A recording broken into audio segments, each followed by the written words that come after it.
Selamat pagi teman-teman. Kali ini kita akan membahas mengenai taman siswa ya. Akan Bapak jelaskan secara singkat.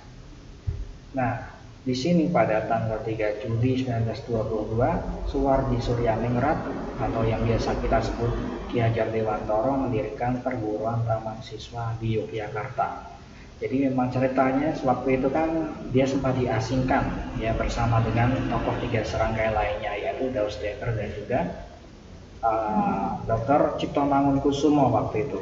Mereka diasingkan ke Belanda karena memang tulisan-tulisannya yang mengkritik kebijakan Belanda di Indonesia. Nah, sepulangnya dari Belanda, Ki Hajar Dewantara ini berpikir untuk mendirikan sebuah lembaga pendidikan karena kondisi sekolah pada zaman itu hanya mau menerima bangsawan, kemudian anak raja ataupun orang-orang Belanda.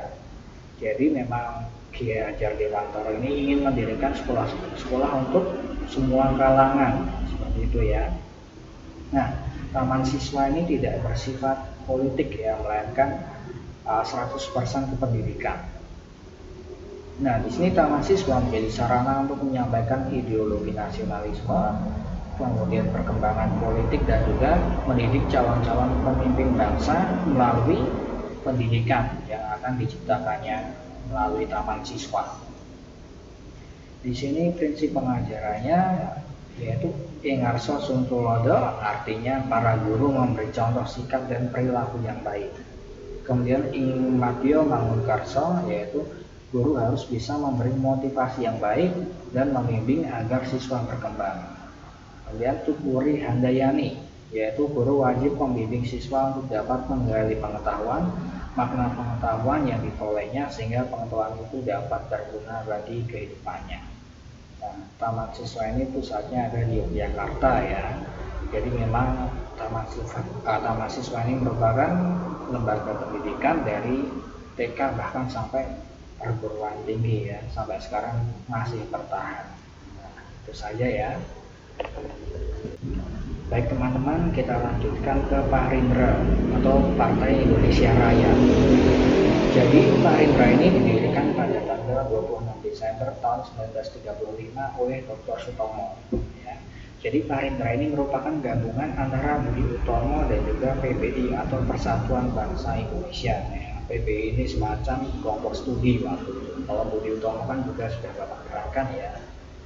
Nah, di sini organisasi bersifat kooperatif, artinya juga mau bekerja sama dengan Belanda, karena memang tujuannya itu bukan Indonesia merdeka, tapi Indonesia Raya, yaitu ingin mewujudkan patriotisme, kemudian kerakyatan dan keadilan sosial. Intinya, Parindra ini bukan partai yang bertujuan untuk memerdekakan Indonesia, tetapi untuk kesejahteraan rakyatnya, ya, atau keadilan sosial, karena waktu itu masih banyak bisa dibilang rasisme yang melanda Indonesia waktu itu ya, antara golongan pribumi dan juga golongan Belanda. Jadi cara yang ditempuh oleh Parindra ini adalah bahwa anggota-anggotanya berusaha untuk duduk di pemerintahan Belanda waktu itu ya, agar nasib kaum pribumi itu bisa menjadi lebih baik. Nah, seperti itu ya untuk Parindra. Baik teman-teman, kita akan lanjutkan pembahasan kita ke GAPI atau Gabungan Politik Indonesia. Nah, kenapa namanya Gabungan Politik Indonesia?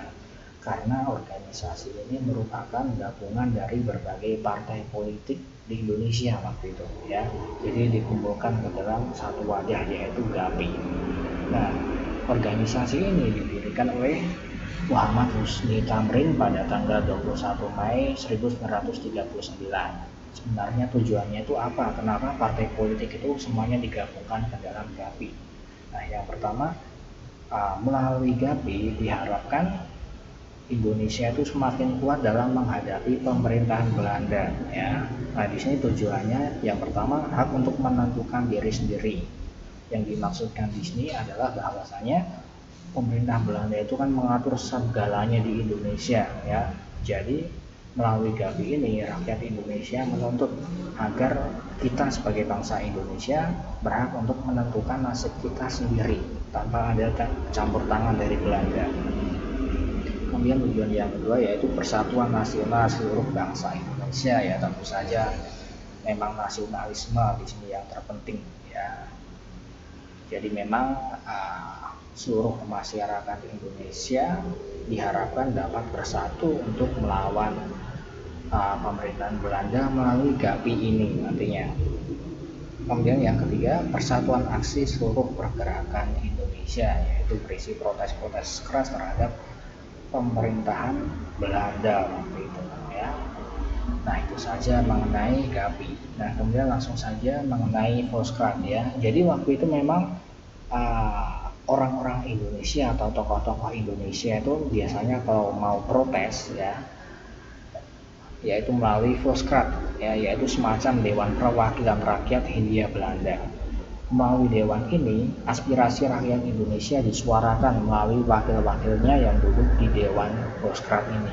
Jadi waktu itu Volkskrant itu menerima anggota-anggotanya tidak hanya dari pemerintah Belanda tetapi dari rakyat Indonesia ya. Indonesia sudah diberikan semacam kelonggaran untuk duduk di Volkskrant ya, di antaranya ada Mas Cokroaminoto, kemudian ada Haji Agus Salim, ada juga I.J. Kasimo dan tokoh-tokoh lainnya. Nah, melalui tokoh-tokoh inilah rakyat Indonesia itu nanti akan diwakilkan suaranya ya. Jadi bisa protes terhadap pemerintahan Belanda, bahkan banyak sekali orang-orang Indonesia atau tokoh-tokoh Indonesia waktu itu yang protes keras terhadap pemerintahan Belanda lewat Volkskrant. Itu tergolong bisa dibilang tokoh yang sangat berani seperti I.J. Kasimo gitu.